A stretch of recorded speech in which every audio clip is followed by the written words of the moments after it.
अगला देख लेते हैं sickle cell anaemia. Sickle cell anaemia versus thalassemia. Thalassemia ये इंपॉर्टेंट इसलिए है, ध्यान से समझिएगा, काफी मिलते जुलते हैं ये दोनों। सिकल सेल एनीमिया और थैलेसीमिया काफी मिलते जुलते हैं, क्योंकि थैलेसीमिया को कूलीज एनीमिया के नाम से भी जाना जाता है। कूलीज एनीमिया, इस एनीमिया की डिस्कवरी कूली नामक साइंटिस्ट ने किया था, इसलिए इसको कूलीज एनीमिया भी कहा जाता है। अब इन दोनों में फर्क क्या है? सबसे पहले आप ये समझिए, सिकल सेल एनीमिया ये भी ऑटोसोमल रेसेसिव है, ऑटोसोमल रेसेसिव है, ठीक है, ऑटोसोमल रेसेसिव डिजीज है। और थैलेसीमिया भी ऑटोसोमल रेसेसिव डिजीज है, ऑटोसोमल रेसेसिव डिजीज है, ठीक। मतलब ये भी ऑटोसोमल, ये भी ऑटोसोमल रेसेसिव। ऑटोसोमल रेसेसिव का मतलब ये डिजीज कब एक्सप्रेस होगा? स्मॉल ए के केस में, स्मॉल ए के केस में, है ना। दूसरी चीज ये है कि सिकल सेल एनीमिया के जो जीन्स होते हैं ये कहाँ होते हैं? Genes located on chromosome 11। अब आप कहोगे क्रोमोसोम 11 पे क्यों? क्योंकि ये जो क्रोमोसोम 11 है ना, ये बीटा ग्लोबिन चेन प्रोड्यूस करवाता है।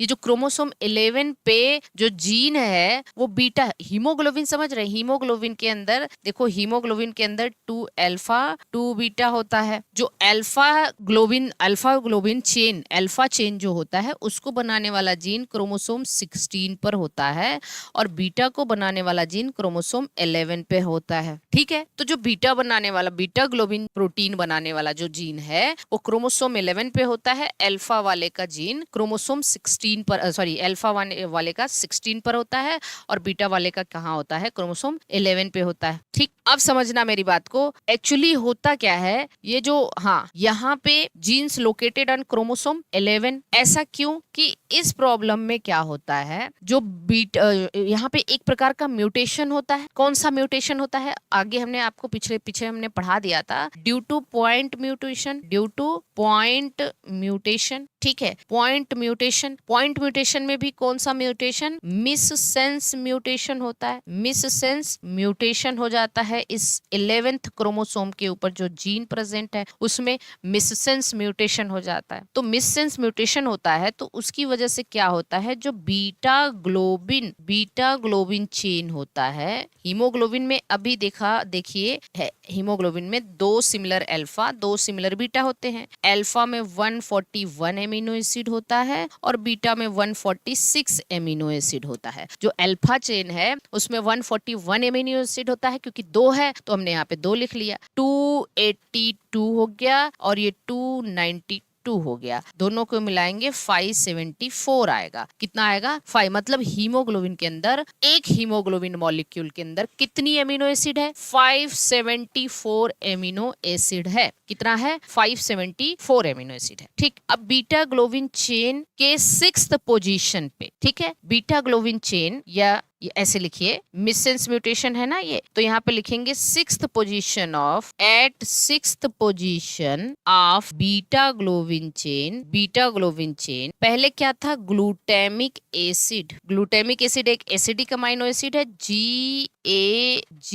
इसका कोडॉन है। इज रिप्लेस्ड बाय, यहाँ पॉइंट म्यूटेशन होता है, missense mutation, replaced by valine. Valine जिसको GUG से डिनोट कर, ठीक है। अब होता क्या है कि बीटा ग्लोबिन चेन के जो 6वें पोजीशन पे ग्लूटामिक एसिड होता है, पॉइंट म्यूटेशन होता है इसमें, ग्लूटामिक एसिड वैलीन में चेंज हो जाता है। जब ग्लूटामिक एसिड वैलीन में चेंज हो जाता है, चलिए इसको आगे कंटिन्यू करते हैं, आप अपने पेज पे नीचे कंटिन्यू करिएगा। जब ग्लूटामिक एसिड वैलीन में चेंज हो जाता है तो शेप ऑफ हीमोग्लोबिन, और हीमोग्लोबिन में भी बीटा ग्लोबिन का शेप चेंज हो जाता है। Beta globin chain, shape of haemoglobin changed, haemoglobin का शेप चेंज होता है। अब हीमोग्लोबिन का यहाँ पे शेप चेंज हो जाता है, और ये हीमोग्लोबिन, बहुत सारी हीमोग्लोबिन पॉलीमराइज होके आरबीसी के अंदर प्रेजेंट होती है, तो आरबीसी का शेप चेंज हो जाता है। Now haemoglobin polymerises into RBCs, hence shape of RBCs change to sickle shape, changed into sickle shaped. पहले आरबीसी का शेप कैसा था? आपको पता है आरबीसी का नॉर्मल शेप बाई कॉन्वेक्स होता है, ठीक। अब आगे चल के ये कैसा हो गया? सिकल शेप्ड हो गया, हंसियाकार हो गया। तो ये थी नॉर्मल आरबीसी जिसके अंदर नॉर्मल हीमोग्लोबिन था, नॉर्मल आरबीसी, इसके अंदर नॉर्मल हीमोग्लोबिन था। अब ये है सिकल शेप्ड आरबीसी। चलिए देखिए, ये सिकल शेप्ड आरबीसी है और जिसके अंदर क्या है, यहाँ पे आप कहेंगे एबनॉर्मल हीमोग्लोबिन है। एबनॉर्मल हीमोग्लोबिन या म्यूटेटेड हीमोग्लोबिन कह लो, क्योंकि इसमें म्यूटेशन हुआ है ना, म्यूटेटेड हीमोग्लोबिन है, ठीक। यहाँ तक किसी को कोई दिक्कत? यहाँ तक किसी को कोई दिक्कत नहीं कि देखो सिकल सेल एनीमिया में क्या हुआ, बीटा ग्लोबिन चेन के 6th पोजीशन पे ग्लूटामिक एसिड रिप्लेस हो गया वैलिन से, क्योंकि यहाँ पे एक पॉइंट म्यूटेशन हुआ, मिससेंस म्यूटेशन, जिसकी वजह से हीमोग्लोबिन का शेप चेंज हो गया। और ये म्यूटेटेड हीमोग्लोबिन जब आरबीसी के अंदर पॉलीमराइज होते हैं तो आरबीसी का शेप चेंज हो जाता है। क्लियर? अब आते हैं, ये तो था सिकल सेल एनीमिया। अब दूसरा हम थैलेसीमिया के अंदर क्या होता है, ये भी एक प्रकार की एनीमिया है। इसमें थैलेसीमिया के अंदर क्या होता है, तो चलिए अब थैलेसीमिया को बहुत ध्यान से समझते हैं। थैलेसीमिया में जो इसके जो जीन्स होते हैं लोकेटेड ऑन, अब हम कह देंगे located on chromosome 11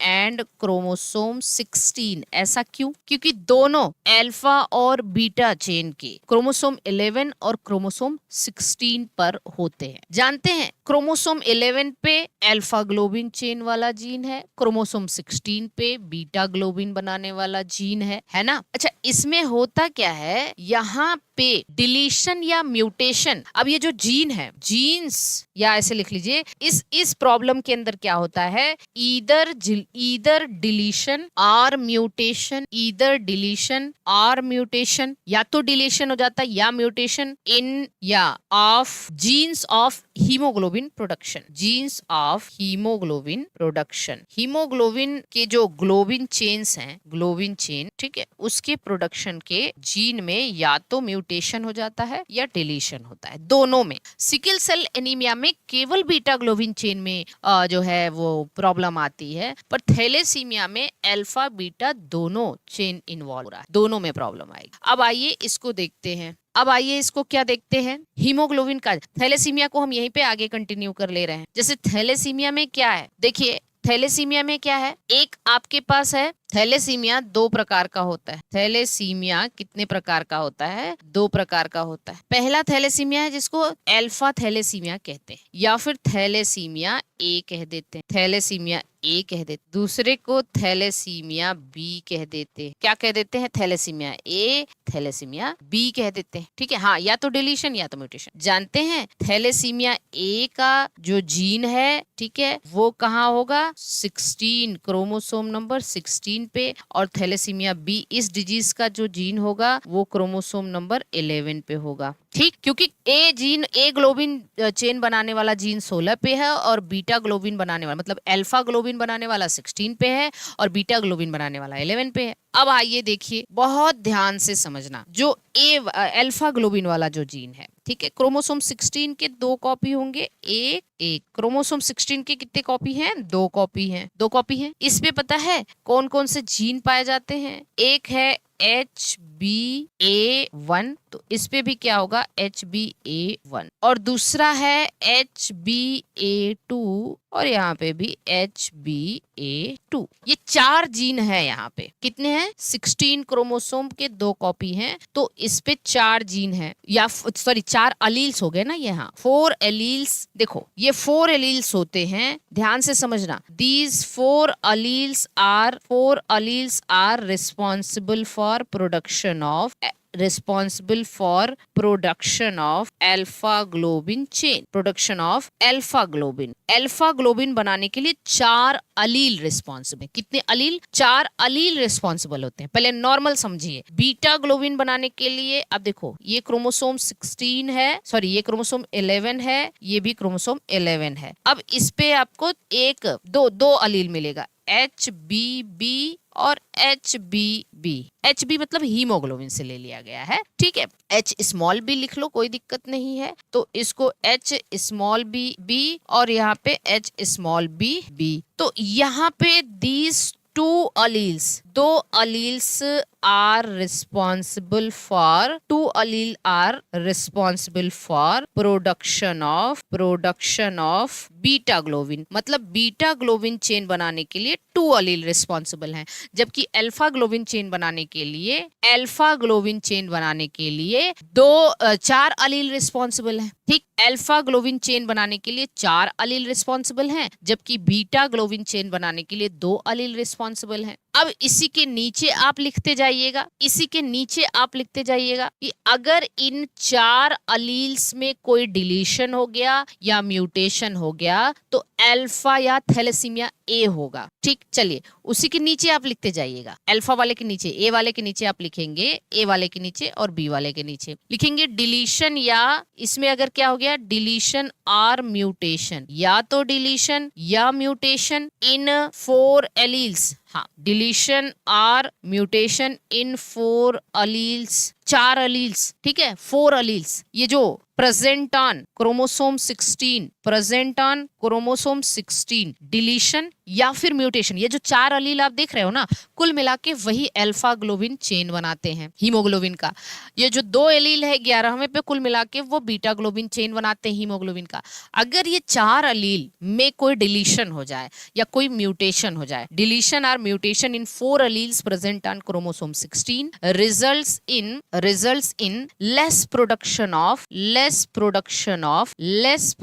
of alpha globin chain का less production होगा, and this will cause thalassemia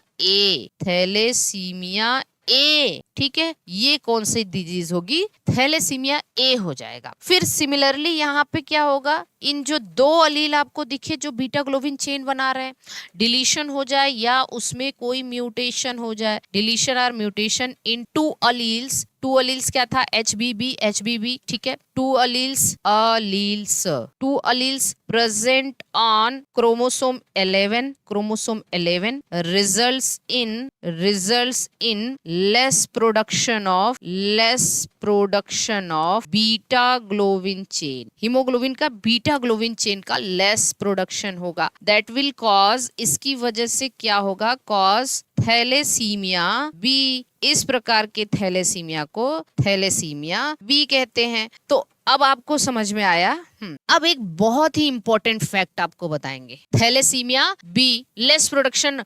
अब एक बहुत इंपॉर्टेंट फैक्ट, कुछ करना नहीं है, आप अपने दिमाग से सोचो। आप लोग कहते हो कि मैम रिवीजन बहुत करना है। आई कैन अंडरस्टैंड कि आपका ब्रॉड सिलेबस है, बहुत वास्ट सिलेबस है, तो रिवीजन मस्ट है। लेकिन आप ऐसे अपने बेसिक अंडरस्टैंडिंग से ये समझो कि सिकिल सेल एनीमिया में क्या हो रहा था, बीटा ग्लोबिन चेन में कोई म्यूटेशन हुआ, लेकिन उसकी वजह से हीमोग्लोबिन का शेप चेंज हुआ और आरबीसी का शेप चेंज हुआ। मतलब कहीं अमाउंट की कोई बात नहीं। थैलेसीमिया में अल्फा बीटा दोनों हो गया, अल्फा के जीन 16 पे हैं, बीटा के 11 पे हैं। अगर उसमें कोई डिलीशन या म्यूटेशन हुआ तो अल्फा ग्लोबिन चेन कम प्रोड्यूस होगा, बीटा वाले में कोई हुआ 11th क्रोमोसोम पे तो बीटा ग्लोबिन चेन। यहाँ पे हीमोग्लोबिन का अमाउंट चेंज हो, पहले वाले में हीमोग्लोबिन का शेप चेंज हो रहा है, दूसरे में हीमोग्लोबिन का अमाउंट चेंज हो रहा है। इसीलिए अब आप एक नोट करके एक बात करना, अब इसमें क्या रिवीजन है, बस आपको क्लास में इतना तो समझ में आ जाना चाहिए सिकिल सेल एनीमिया और थैलेसीमिया में क्या अंतर है। अंतर अब हम बता रहे हैं, तो यहाँ पे नोट करके लिखना है सिकिल सेल एनीमिया। पहला डिफरेंस जो देखिए, सिकिल सेल एनीमिया है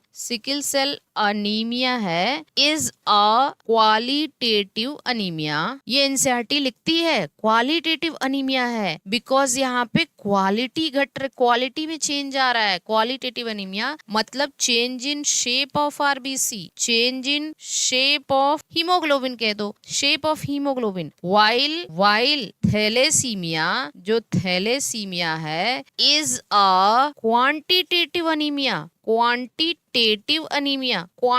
चेंज हो रहा है, ठीक है। सिकिल सेल एनीमिया एक क्वालिटेटिव अनीमिया है, जबकि thalassaemia is a quantitative anaemia, मतलब change in amount of haemoglobin. क्या है यहाँ पे, अमाउंट ऑफ हीमोग्लोबिन, हीमोग्लोबिन का अमाउंट चेंज हो रहा है। आया मजा, बताइए। मजा आया, बहुत ठीक। तो सिकल सेल एनीमिया और थैलेसीमिया में अंतर क्या है, क्वालिटेटिव एनीमिया और क्वांटिटेटिव एनीमिया में। नंबर सेकेंड लिखेंगे, number second, sickle cell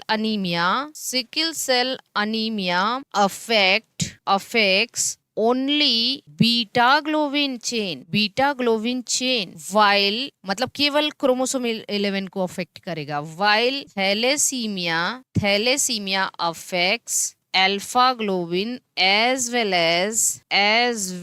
as beta globin chain, है ना, बीटा ग्लोबिन चेन। क्लियर, मतलब sickle cell anaemia involves chromosome 11 only, while thalassemia involves chromosome 16 as well as 11 both, है ना। ये तीसरे लिख सकते हो आप। तो कभी भी आपको रिटन में लिखने आ गया, यूपीएससी तक आप ऐसे आंसर लिखो, कोई घास भूसा नहीं है, कोई एक्स्ट्रा कुछ भी नहीं है, एग्जामिनर जरूर इम्प्रेस होएगा।